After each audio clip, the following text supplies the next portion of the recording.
فلا اقسم بمواقع النجوم، یہ لا جب آتا ہے پہلے تو وہ مخاطب کی بات کی نفی کرنے کے لیے، نہیں، اٹ از لائک دیٹ، یہ نفی ہے۔ لا اقسم بیوم القیامہ، تمہارے خیالات غلط ہیں، میں قیامت کی قسم کھاتا ہوں۔ تو فرمایا فلا اقسم بمواقع النجوم، وقع یقع کے کیا معنی ہے؟ اور یہ صورت کون سی؟ واقعہ، اذا وقعت الواقعہ، وقع گر جانا، پڑ جانا، یہ ستاروں کے ڈوبنے کی جگہ ہے۔ فلا اقسم بمواقع النجوم وانہ لقسم لو تعلمون عظیم، اور اگر تم جانو تو یہ بہت بڑی قسم ہے جو ہم نے کھائی ہے۔ اس وقت کا انسان کیا سمجھتا کہ ستارے کہاں جاتے ہیں، کہاں غروب ہوتے ہیں، کہاں گرتے ہیں؟ آج ہمیں معلوم ہے۔ سورہ حامیم سجدہ میں جو کہا گیا ہے سنریہم آیاتنا فی الآفاق وفی انفسہم حتی یتبین لہم انہ الحق، ہم انہیں اپنی نشانیاں دکھائیں گے آفاق و انفس میں، یہاں تک کہ یہ بات واضح ہو جائے گی کہ قرآن حق ہے۔ آج ہمیں معلوم ہے خلا میں بلیک ہولز ہیں، اور یہ بلیک ہولز بڑے بڑے ستاروں کے پچکنے سے، پچک جانے سے پیدا ہوئے، اور جب وہ بڑے ستارے پچکتے ہیں، جو خلا پیدا ہوتا ہے، ویکیوم، اس میں بڑی طاقت ہوتی ہے، اس کے پاس سے کوئی سیارہ، کوئی ستارہ گزر جائے اسے کھینچ لیتا ہے قبر کے اندر۔ یہ بلیک ہولز کا تصور۔ اسی لیے اللہ نے اس وقت کے لوگوں کے لیے کیا کہا؟ فلا اقسم بمواقع النجوم وانہ لقسم لو تعلمون عظیم انہ لقرآن کریم، یہ بہت باعزت قرآن ہے، فی کتاب مکنون، ایک چھپی ہوئی کتاب میں ہے، لا یمسہ الا المطہرون، اسے چھو ہی نہیں سکتے مگر انتہائی پاک ہستیاں۔ اس کے کیا معنی ہے؟ پہلی بات تو ہمیں معلوم ہو گئی، مراد فرشتے ہیں، بے ایدی سفرۃ کرام بررہ، اسی کی شرح ہو رہی ہے۔ اسی سے ایک فقہی مسئلہ نکالا گیا کہ بغیر وضو کے ہاتھ نہ لگاؤ، لیکن اس کا اصل مفہوم کیا ہے وہ سمجھیے۔ قرآن کی روح تک کوئی نہیں پہنچ سکتا جب تک کہ تزکیہ نفس نہ ہو گیا۔ اگر حب مال، حب دنیا، حب جاہ، حب شہرت، اگر یہ تمام محبت میں دل سے نکل نہ جائیں تو قرآن کی روح تک آپ کی اپروچ نہیں ہوگی۔ مولانا روم نے کہا ہے، اگرچہ ذرا میں سمجھتا ہوں کہ انہوں نے بہت سخت الفاظ استعمال کیے ہیں، ماز قرآن مغزہا برداشتے استخاں پیش سگاں انداختے، ہم نے قرآن سے اس کا مغز لے لیا ہے، جو ایسنس ہے وہ کھینچ لیا ہے، ہڈی کا گودا جو ہے وہ ہم نے نکال لیا ہے، ہڈیاں ہم نے پھینک دی ہیں کتوں کے سامنے جو لڑ رہے ہیں۔ علم کلام کا مسئلہ ہے صفات حق حق سے جدا یا عین ذات، قرآن مخلوق ہے یا نہیں ہے، غیر مخلوق، اور بڑے بڑے ہو رہے ہیں اس کے اوپر، یہ کتے لڑ رہے ہیں ان ہڈیوں کے اوپر۔ ہم نے اس میں سے اصل شے نکال لی، وہ کیا ہے؟ اللہ کی محبت، اللہ کی معرفت، یہ ہے اصل شے۔ ماذ قرآن مغزہ برداشتے استخاں پیش سگاں انداختے۔ تو جب تک انسان کا باطن پاک نہ ہو جائے وہ قرآن کے چھلکوں سے کھیلتا رہے گا، چاہے وہ کہنے کو مفسر ہو، قرآن کے باطن تک کبھی نہیں پہنچے گا۔ فی کتاب مکنون لا یمسہ الا المطہرون تنزیل من رب العالمین، یہ تھوڑا تھوڑا کر کے اتارا گیا ہے رب العالمین کی طرف سے۔ انزال کے معنی ہے دفعتاً اتار دینا۔ لیلۃ القدر میں آیا انا انزلناہ فی لیلۃ القدر، رمضان کے بارے میں شہر رمضان الذی انزل فیہ القرآن، باب افعال، لیکن حضور پر ایک دم نہیں اترا، تھوڑا تھوڑا تھوڑا تھوڑا 23 برس میں جا کر اس کی تکمیل ہوئی۔ اب دیکھیے جو شکوہ کیا اللہ نے، کیا اس جیسی نعمت سے تم مداہنت کر رہے ہو، بے اعتنائی کر رہے ہو، اسے پڑھتے نہیں ہو، اسے سمجھتے نہیں ہو، اس پر عمل نہیں کرتے، اسے اپنا امام نہیں بناتے؟ تمہارا طرز عمل یہ ہے، بلکہ تم نے اپنا نصیب یہ بنا لیا ہے کہ تم اسے جھٹلا رہے ہو۔ غور کیجئے، جھٹلانا جو ہے دو طرح کا ہے۔ ایک ہے زبان سے کہنا کہ یہ نہیں ہے، کوئی اللہ کا کلام نہیں ہے، یہ قرآن وغیرہ جھوٹ سب اساطیر الاولین ہے، یہ محمد نے گھڑ لیا ہے وغیرہ وغیرہ، جھٹلانا ہو گیا۔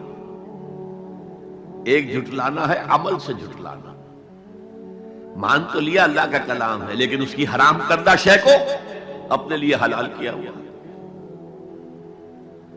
حدیث نبوی ہے، ما آمن بالقرآن من استحل محارمہ، اس شخص کا قرآن پر کوئی ایمان نہیں ہے جو اس کی حرام کردہ چیز کو اپنے لیے حلال ٹھہرائے۔ اس اعتبار سے غور کیجئے، اور اس کی مثال بھی دی ہوئی ہے سورہ جمعہ میں، مثل الذین حملوا التوراۃ ثم لم يحملوها كمثل الحمار يحمل اسفارا بئس مثل القوم الذین کذبوا بآیات اللہ واللہ لا يهدی القوم الظالمین۔ مثال ان لوگوں کی جو حامل تورات بنائے گئے تھے اور پھر انہوں نے اس کی ذمہ داری کو ادا نہیں کیا، اسے قائم نہیں کیا، اس کے احکام پر عمل نہیں کیا۔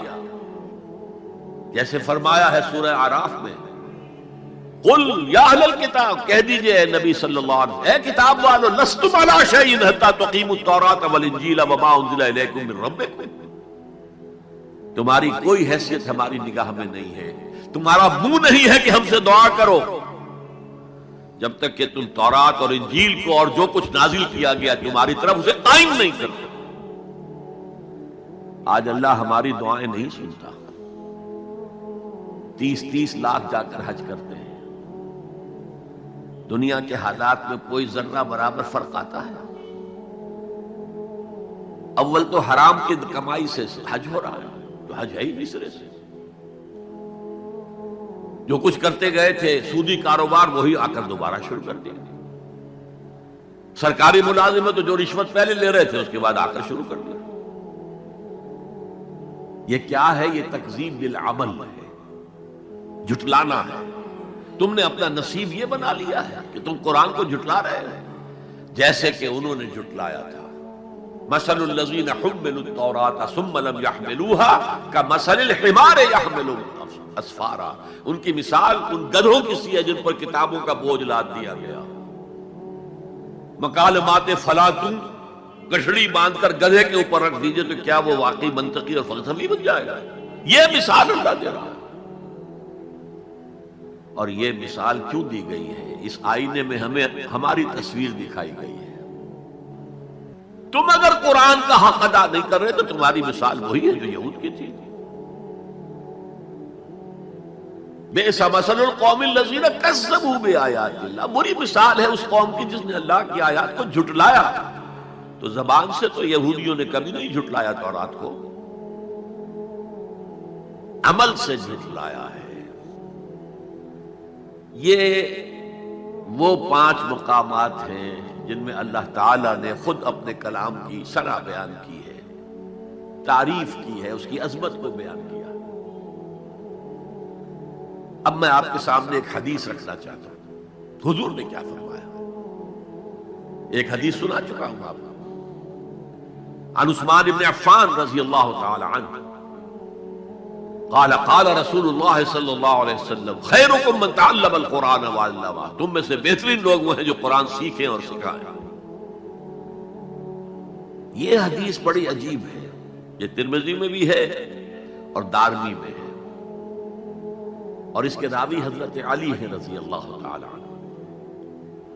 عن علی رضی اللہ عنہ قال، حضرت علی فرماتے ہیں انی سمعت رسول اللہ صلی اللہ علیہ وسلم یقول، میں نے سنا اللہ کے رسول صلی اللہ علیہ وسلم کو یہ کہتے ہوئے، انہا ستکون فتنۃ ان قریب ایک بہت بڑا فتنہ رونما ہوگا. حضرت علی فرماتے ہیں قلت، میں نے عرض کیا مل مخرج منہا یا رسول اللہ، اے اللہ کے رسول یہ فرمائیے اس فتنے سے بچنے کا، نکلنے کا راستہ کون سا ہوگا؟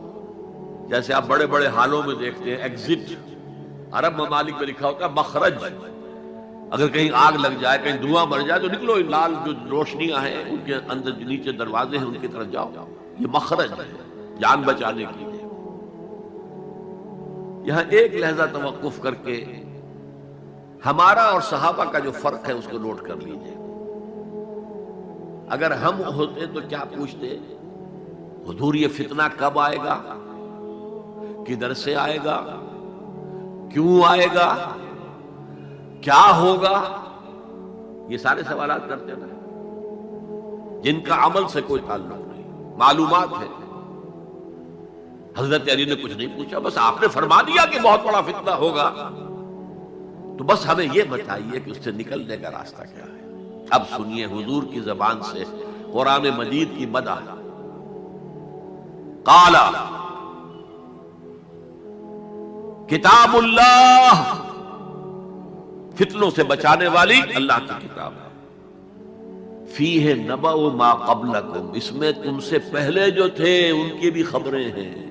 قوم نوح اور قوم عاد اور قوم ثمود اور قوم مدین اور آل فرعون اور سدوم اور عمورہ کی بستیوں کے حالات ہیں کہ نہیں؟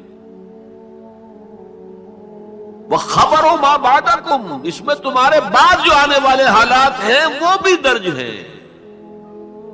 ذرا کھدائی کر کے نکالنا پڑتا ہے ورنہ حالات موجود ہیں. ایک اوپر کی چیز ہے، سامنے کی چیز ہے، ایک ذرا اندر سے کھدائی کر کے.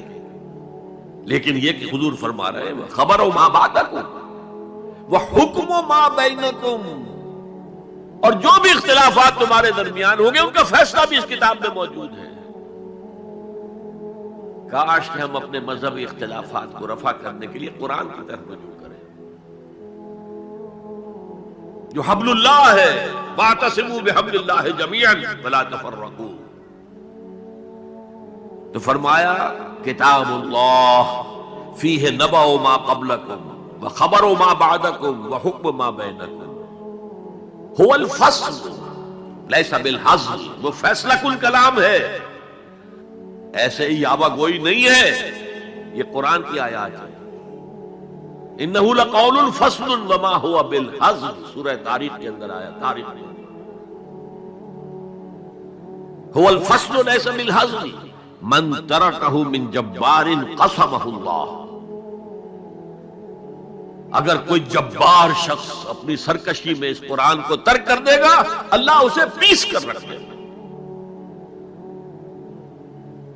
وَمَنِ ابْتَغَى الْهُدَى فِي غَيْرِهِ أَضَلَّهُ اللَّهُ، اور جو کوئی ہدایت حاصل کرنا چاہے گا قرآن کے سوا کسی اور چیز سے اللہ اسے لازماً گمراہ کرے گا. کتاب ہدایت تو یہ ہے.